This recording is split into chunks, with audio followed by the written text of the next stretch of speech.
Hi, this is Regeline Sabat, also known as Gigi. You're listening to Walk With Me podcast. My guest today is Kellan Fluckiger. Kellan Fluckiger is an executive, keynote speaker, performer, and a catalyst coming through decades of depression, addictions, life-threatening illness, and a near-death experience. Kellan has become the ultimate catalyst to help motivated people melt barriers, move mountains, and mobilize superpowers to achieve their true desires. Welcome to the show, Kellan. Well, thank you. And I'm just posting our link on my page so you can be there too. All right. So we should be perhaps joined by whoever's looking at my page today. I love it. Welcome. Thank you. Glad to be here. You're welcome. It's an honor to have you here today. Now, why don't you start off by telling us about you and where you are from? Well, I was born in San Francisco, so I'm native California, land of the fruits and nuts. And we used to say that little growing up, and now I'm not even sure it's safe to say that anymore, but I said it anyway. I was raised in the Bay Area, lived there till I was about 17, went away to school. Never really came back to that area. Have had, decades of experience in working in the energy industry. About 12 years ago, I started being a coach. So there's lots of drama in between, but I'm not sure how much detail to give right now. So that's the short version. I spent a lot of years in electricity and energy companies. And the most interesting thing is what I do now as a coach. I've also owned a recording studio for 30 years. I've got a dozen albums, 13 books, been in groups that charted #1 on Billboard, and owned a martial arts studio, taught piano. I mean, and on and on. Like, I've lived a long time and had about 3 or 4 lives worth of stuff. So yippee, I think. I love it. Now tell us more about your coaching company and the programs that you offer. Well, coaching is something everybody's talking about. There's a million life coaches, there are a dime a dozen. And I'm not saying anything good or bad about anybody's particular method or approach. I'm really focused on one thing, and I don't create a niche like some people are a dating coach or a relationship coach or a money coach or a fear coach or a success coach.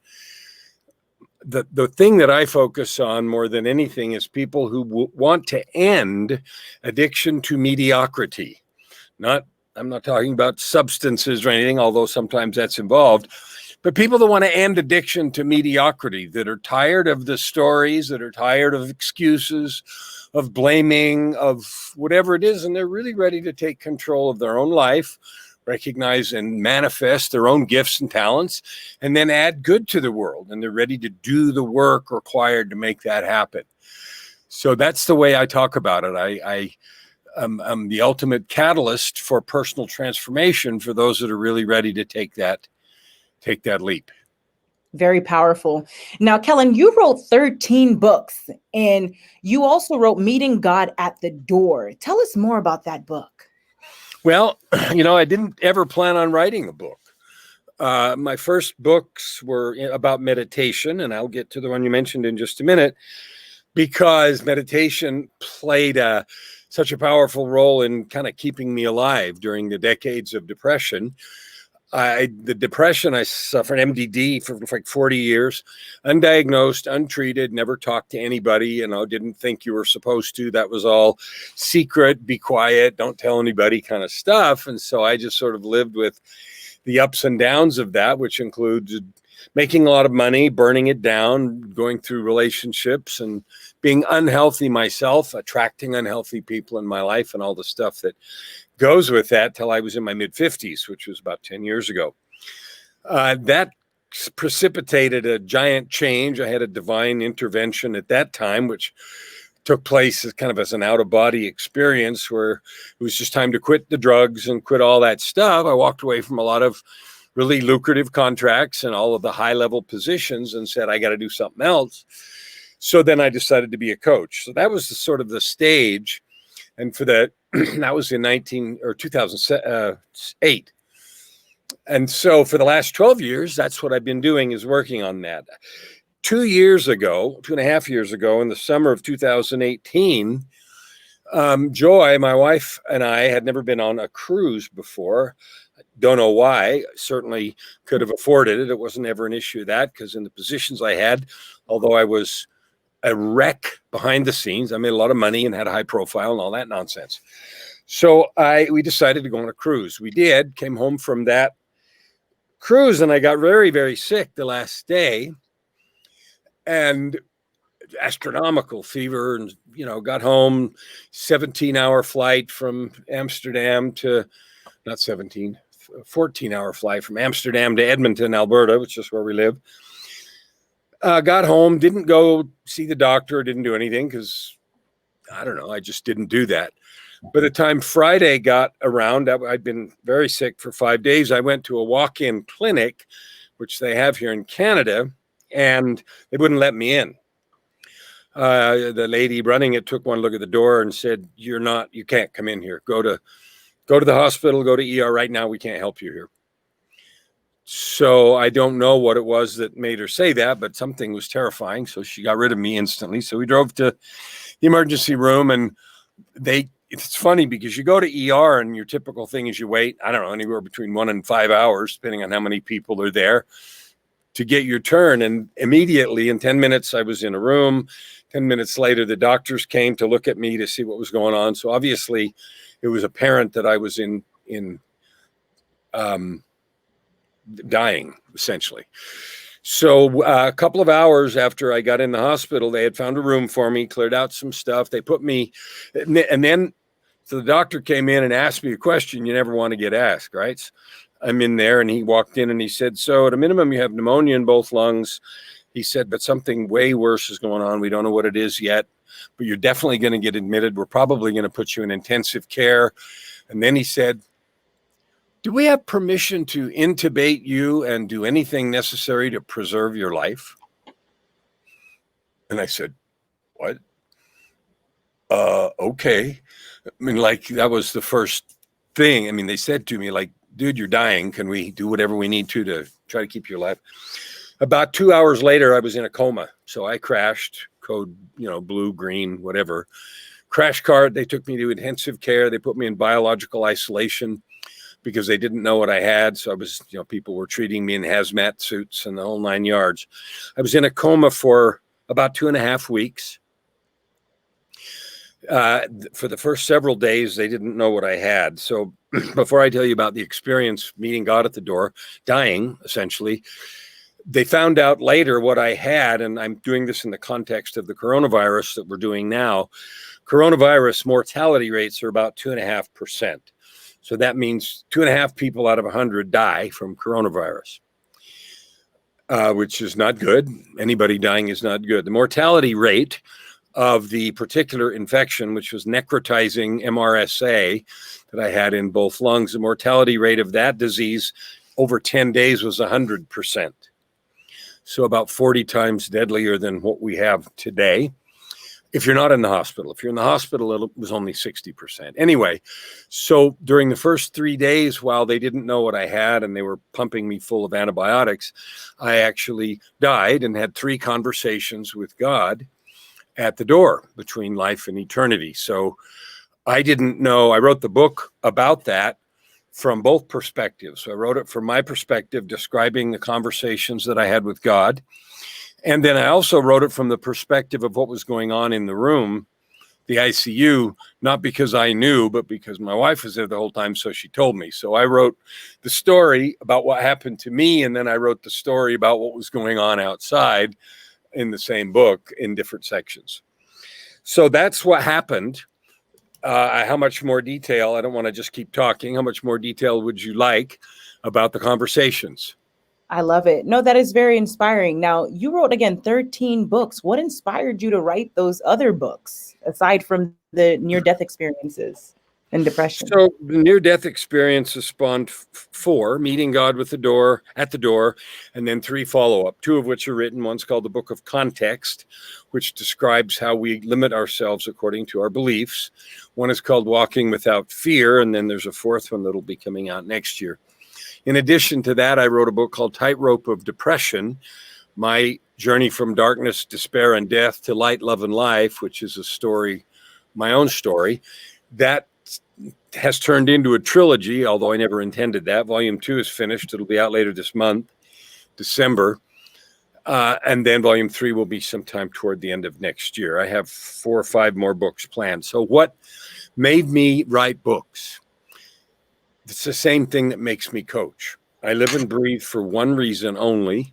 I know that sounds funny, but I really do. I get up every day thinking, who can I help discover their own divinity and making a commitment to live and add good to the world, like to live serving others with your divine gifts. We all kind of know we have them. We all kind of know that's true. I declare it, I say it, and those that are interested in discovering and manifesting those and figuring out how to literally live your life day to day, that's who I work with. And the books I wrote and the courses I've created, and I own a recording studio, the albums, I've done 2 albums that are accompany those 2 books, Tightrope, and the second one's Down from the Gallows, which will be out this month. All of that's only aimed at that one thing. Like, how can I help people wake up, figure out who they are, and then be that powerful person as they live day to day. I love it. Now, tell us more about some of the projects that you're currently working on. So I have 4 courses that I'm working on, all of which I've taught before in my coaching groups, and I finally decided to turn them into courses. One is called How to Create Time, because one of the biggest complaints entrepreneurs and business owners have is, I don't have enough time, I don't have enough time, I don't have enough time. And that's nonsense. You can create all the time you want. So I have a course on how to create time. There's another course on the story arc. Now, the story arc, over the years, I've learned how to speak. I've been a public speaker. I've written books and created seminars and all that stuff. And what I discovered is that there's a process to effectively creating a powerful story. So I've used that with lots of clients, helping them write books, helping them create courses that they sell or coaching programs they use. And what I discovered is, it's time I should write down this process. So I wrote the book, The Story Arc, which is how I do that. Now I'm creating a course to go with the book. So that's the course on the story arc. The third one is a course on meditation, which is how to learn and how to use meditation in your own life to activate the true power that you have. The fourth one is one called the results equation, which is a distillation of what I used during my 30 years of corporate success to create big results. So the results equation is 5 steps to creating any result you like, and I conduct 90-day classes. So those are the first 4 courses that I'm working on. They're literally in process. Later today, I'll be shooting videos for the story arc. The videos for the time course are already done. And over the next 3 or 4 weeks, those 4 courses will get finished, and then they'll be on the website. And I have 12 courses that I've outlined, and they'll be done over the next few months. I just kind of decided I should do that to help with the very same objective that I talked about to start with. Amazing. Now, Kellan, what is your greatest achievement in your life? Figuring out who I was, who I am. Amen. Very powerful. All the money, all the position. I mean, I've testified before Congress. I had a contract with the Queen of England. I'm in the world stage in terms of the positions that I held in business. Blah, blah, blah, blah. That's all stuff that we do. It's not who we are. The greatest achievement is figuring out who I am, which is why I'm so passionate about helping others figure out who they are and then living into that truth. Amen. I love it. Now tell us more about what gives you happiness in your life. My wife, whose name is Joy, is my highest joy.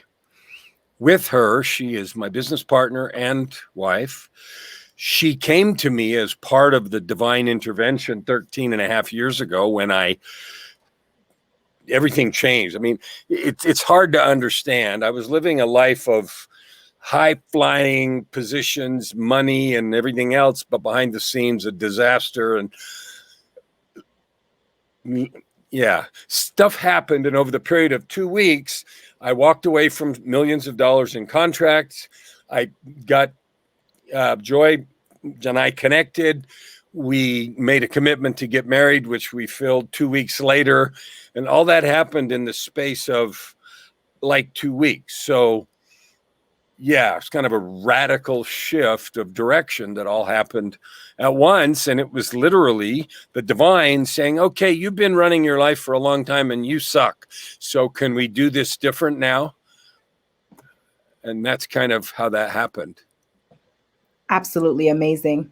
Now, Kellan, what is your best advice to the audience for walking with purpose and living a life of happiness?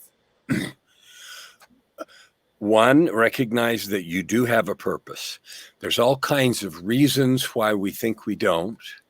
There's all kinds of hardships or difficulties that get in the way. And so then it makes us doubt. And like, I don't, oh, maybe not me, maybe somebody else. So ignore that. Part one is you do. You're a divine being and you came here with gifts and talents and a mission, period. No matter what, hold on to that truth. Part two, take responsibility because nobody's coming, despite the fact to do it for you, despite the fact that all happened to me, the out-of-body experience and my wife coming to me, she had to agree. She didn't even know me. Okay, she had to agree, which she did, and then we've had to build something. So nobody built it for us. We had to figure out what we were going to do and then do it. So take responsibility is number two. Don't let anybody take away from you the knowledge that you are who you are. Number two, take responsibility. And number three, don't quit because the world's full of people who gave up. Don't be one of those because otherwise you'll just be another one who quit. Part way done. Amen. Very powerful. Kellan, thank you so much for being a guest on Walk With Me podcast. I appreciate you. Now, where can the audience find you? My website is my name. Just make sure you spell it right. www.kellanfluckiger.com. It's right there. Facebook. I post a lot of stuff on Facebook about coaching. I have a YouTube channel called Ultimate Life Formula. I have a podcast that's about the same thing. It's called Your Ultimate Life. So it's slightly different.